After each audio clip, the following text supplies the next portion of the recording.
Everyone, let's go! Harvest tayo ng talbos ng kamuti at saka ampalaya, guys.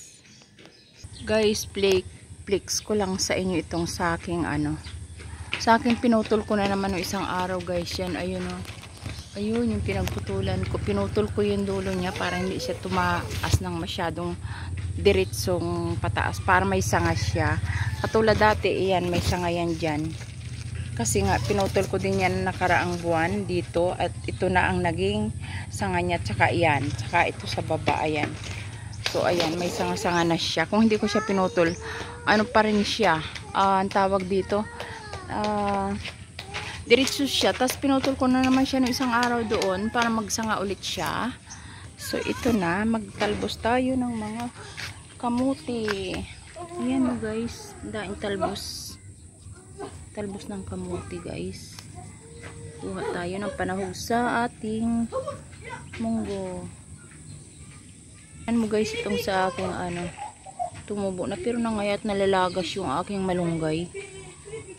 Uy, tingnan mo, guys, yan. Oh.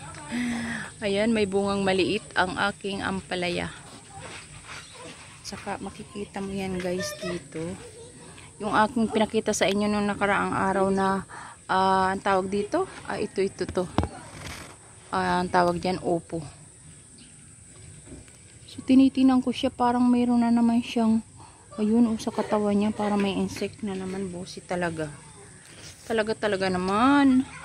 Parang mayroon na naman siyang insekto sa kanyang katawan. Ayan, guys, sabi nung iba, wag ko daw hipuin. Paano kung matatanggal ang mga insekto niya kung hindi ko siya hihipuin, guys. Ayan. Daing kasi. Minsan makita mo nandun na yung yung mga uod sa kanyang katawan. So, papasok na naman siya sa loob. Hindi na naman siya mabubuhay eh. Kaya ganyan, ko. Hinimasimas ko na. Kasi nga, ang tawag dito. Kasi nga tawag dun, may mga insekto. So, ayan, may buko pa rin dito. Yung, guys, may buko yan dyan. Pero ko dito ko siya pakayakin.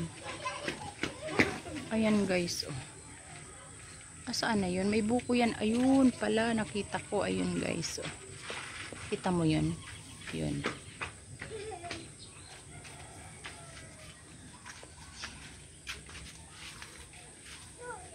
Ang aking mga taniman. Ayan, guys.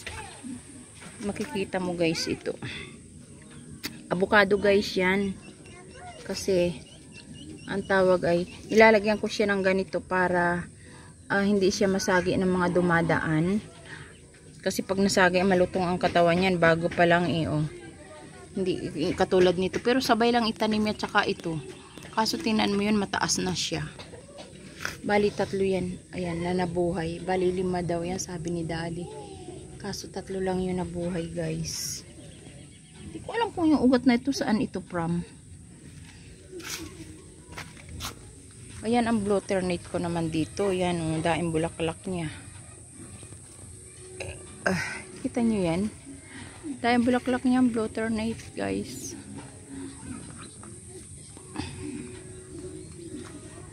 Ito namang aking dito, papaya. Sana tumuloy na siya. Ayan, guys, maganda. Diba? Maganda ang tubo niya. Sana tuloy-tuloy siya. Ito namang aking jackfruit.